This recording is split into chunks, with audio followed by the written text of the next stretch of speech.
కాబట్టి సృజనాత్మక ఆలోచన విధానం పెంపొందించుకోండి. మీరు శారీరకంగా చురుగ్గా లేనప్పుడు మీ మనసులో ఏదో ఒకటి కొత్తగా ఆలోచించండి.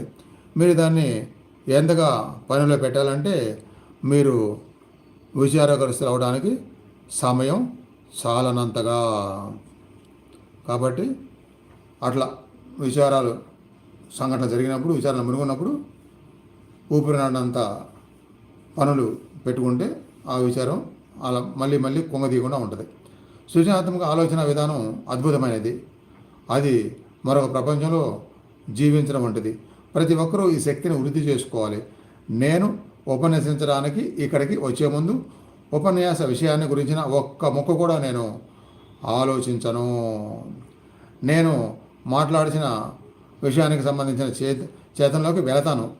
నా ఆత్మ నాకు అద్భుతమైన విషయాలు చెబుతుంది.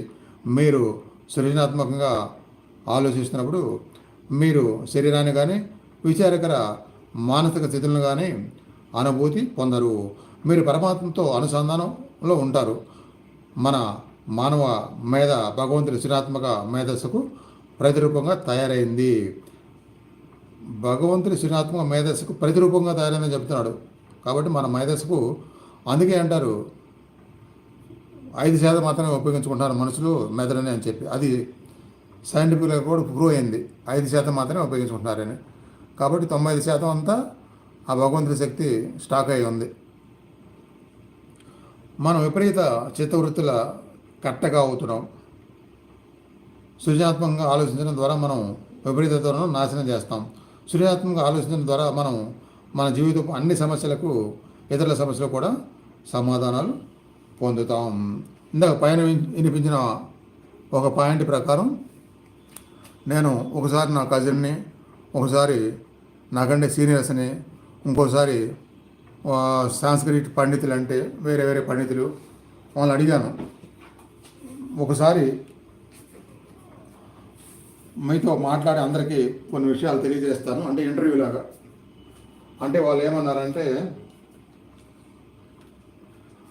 అట్లా మాట్లాడాలంటే ఒక్కసారిగా అప్పటికప్పుడు ఎలా మాట్లాడతాము, ఏదైనా రాసుకోవాలి, మరి ఏదైనా రాసివ్వండి, లేదంటే దేని గురించో చెప్తే అది మేము కొద్దిగా రాసుకొని ప్రిపేర్ అయి ఉంటాము, ఇలా అన్నారన్నమాట.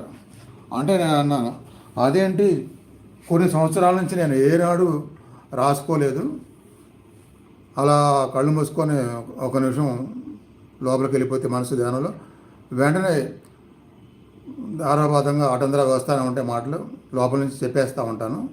ఒక చిన్న పాయింట్ పట్టుకొని ఆ పాయింట్కి ఆధారంగా అవే వచ్చేస్తాండి లోపల నుంచి.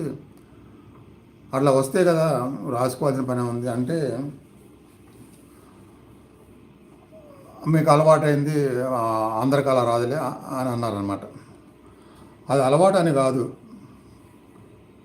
ఒక విషయాన్ని నమ్ముకొని దానికోసం జీవితంలో నాన్ స్టాప్గా ఆ దారిలో ఉన్నప్పుడు ఆ దారికి అడ్డంకులు రాకుండా సరైన విధానంగా జరగడానికి కానీ మాట్లాడటానికి కానీ ఇక లోపల నుంచి మనకి అందరికీ అంత శక్తి మాట్లాడిపించడం మొదలుపెట్టింది.